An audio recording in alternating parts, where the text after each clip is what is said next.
So, we're here in Lisbon.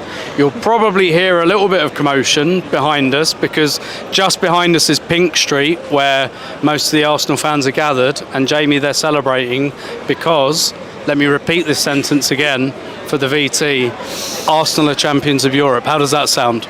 Tim, I have no words for the sentiment. Honestly, I can't believe we're in Lisbon and we're European champions. Out of this world. It's incredible, isn't it? And like, how did you, like, for me, I wasn't that nervous coming into the game because I had like quite low expectations, to be honest. But once we got past that first 30 minutes, I got a bit anxious because I was like, oh, okay, we're in this. How did you experience the game emotionally? 100%, it got worse. It got worse as the game grew on. Honestly, this week has been so good because I've been so excited, no expectations. This morning, nerves, on the train, a lot of nerves. Minute 1, felt good. 30 minutes, 60 minutes, terrible. Like, as soon as I said we have hope, it got worse. It actually got worse because it felt like, okay, we can win this final. And what about, like, because I thought the first half was very even, like a bit nip and tuck, and half time I was thinking, okay, this is 0-0 and it should be 0-0, like we're not getting away with anything. And then the first 15 minutes of the second half, Barca start to turn the screw a bit. How did you feel at that point? That was when the nerves started piling on, can I be honest? It did feel like one of those days when you've got Leah Williamson playing one of her best games in Arsenal shirt, you've got Steph Catley doing things she doesn't usually do. It felt like we can withstand this pressure, but I'm with you. This game, the narrative was written to be that Arsenal needed to be perfect and Barcelona needed to be off their game, and that's what it was. But that 15 minutes, I felt they're knocking. I think Arsenal's mentality to be able to withstand that pressure was phenomenal, honestly.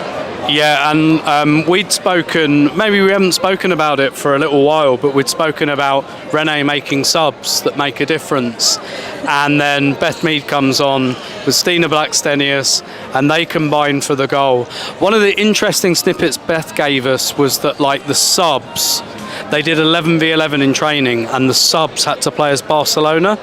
So Beth told us in the mix zone, she was like, I had to be Caroline Graham Hansen in training, and she felt that like raised her level a little bit. But like, I mean, can you just explain what you felt when Stina Blackstenius scored? I was like in line with the corner flag near where Jason obviously was, and it was perfectly in line with when that ball comes back to Beth Mead. I said, she's going to get onto her left foot, she's probably going to have a shot. The fact that she cuts that through the line, it felt like something Aitana Bonmati does, right? It goes to Stina. I don't even know if Stina's touch was just technically brilliant or whether she just stuck her foot out. And it was a world-class finish. It was so not Stina Blackstenius in a final. She usually like scrappy, gets the job done, but it was a world-class finish. Tim, there's a photo on the Women's Champions League Instagram right now of Liberty Simon celebrating, and I'm just like head in hands, like tears in eyes. I think it might be the best moment of my life. And I mean, I was all right after the goal because I was like, okay, like Barcelona might equalise straight away or something. Like, I was emotionally protecting myself. But from about 86 minutes onwards, the fear got me and I was shaking. What was that last 10 to 15 like for you? I think if it's any other team in the universe, I'm calm, right? I'm saying we can contain this. The girls, every player is playing it 100%, but it's Barcelona. Like, they find answers. Onabatye is having shots from everywhere. The corners and the set pieces are never making it. So there was hope that like Arsenal can get it done.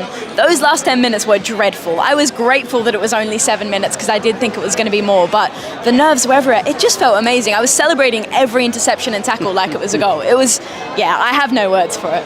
And I mean, I guess to sum up finally, like being here in Lisbon, Arsenal champions of Europe, Pink Street is red and white street forevermore. You know, how much have you enjoyed just being part of this? This has honestly been the best season as being a football fan. I cannot thank everyone involved. Like, I cannot thank being a part of this show, being a part of the podcast.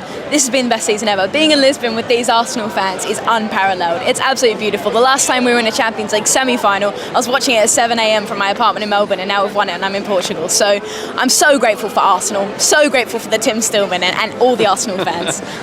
Well, we'll have a podcast for you on Tuesday because on Monday there's the small matter of the trophy presentation at Emirates Stadium, and we'll do that. So we'll do the podcast after that. But other than that, signing out. Come on!